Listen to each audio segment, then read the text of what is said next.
BRS party ఘనంగా 25 సంవత్సరాలు పూర్తి చేసుకుంటుంది.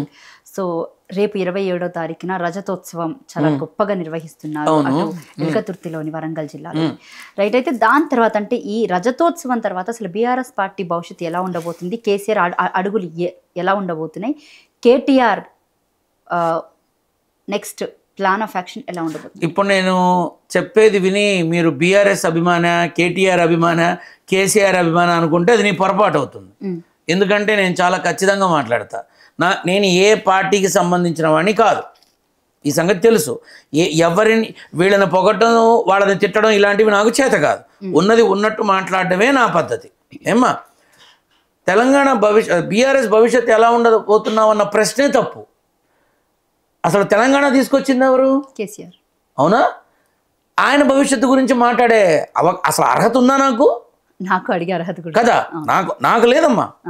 ఇప్పుడు ఒకళ్ళ భవిష్యత్తు గురించి నిర్ణయించే అర్హత నాకు లేదు. సలహా చెప్పే స్థితిలోనే నేను ఉన్నా. అయితే ఇవి వారికి తెలియపరచాలి కానీ మీకు కాదు.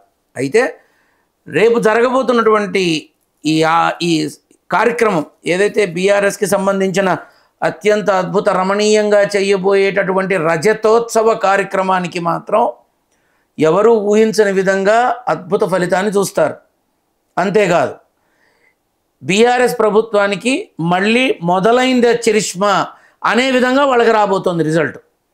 ఏమ్మా, చాలామంది చూశాను, కవిత గారు ఒక వర్గం, హరీష్ గారు ఒక వర్గం, కేటీఆర్, ఇవన్నీ ఉత్త సుత్తి మాటలు.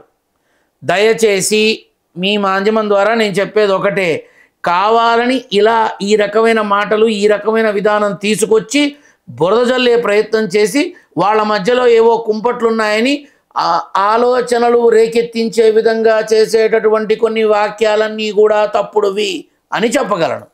వాళ్ళంతా బాగానే ఉన్నారు, చక్కగా ఉన్నారు. జరగబోయే ఈ రజతోత్సవ సభ రానున్న రోజుల్లో కట్టబోయే ఇంటికి వేసే పునాది లాంటిది అని మాత్రం ఖచ్చితంగా చెప్పగలను. ఎందుకు అంటే ఇప్పుడు బీఆర్ఎస్ ప్రభావం అనేది ఏదైతే ఉందో తిరిగి పురుడు పోసుకుంటుందమ్మా, ఏమీ అనుమానం లేదు. తిరిగి పురుడు పోసుకుంటుంది.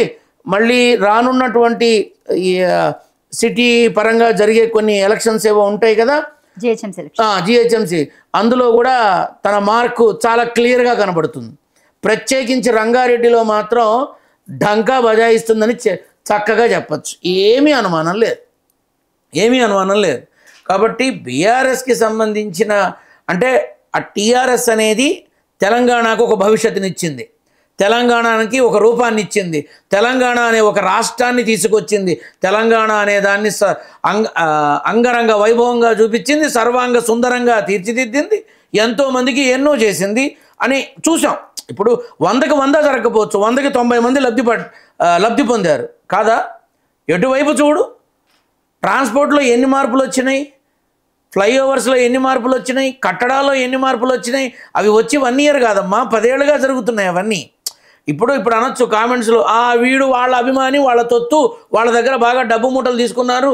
ఇప్పుడు ఎవడు ఏదనుకున్నా నా మాట అయితే అబద్ధం కాదు కదా, నా మాట అబద్ధం కాదు కదా. సో ఇప్పుడు నేను చెప్పేది ఏమిటంటే అన్నీ గమనిస్తున్నారు, అందరూ గమనిస్తున్నారు, నేను కొత్తగా చెప్పక్కర్లా.